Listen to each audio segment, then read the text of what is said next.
અરે સાંભળો છો, પેલા પરેશ કાકા ખરા ને ગામડા વાળા, કયા પરેશભાઈ? પેલા આપણા ઘરની પાછળ રહે છે એવા યાર. અરે હા, પેલો પરેશ કાકો કે ને શ્રીફળ. કેમ શ્રીફળ એટલે? શ્રીફળ એટલે ટકલો આપું લઈને ગયું આખું. લો એમનો જ ફોન છે, વાત કર લો.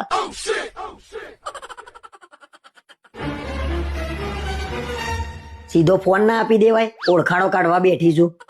અરે ફોન ચાલુ હતો, કેમનું કહું કે બંધ થાવ? અરે પણ ઈશારામાં તો કહેવાય કે નહીં, ઇજ્જતની પત્તર ફાડી નાખી મારી તે. મારા ઉપર શેનો ગુસ્સો કરો છો? તમારે બોલવામાં ભાન રાખવું જોઈએ ને. બોલાઈ ગયો, હવે હું શું કરું કે? કઈ નહીં, ફોન કરીને પૂછી લો શું કામ હતું.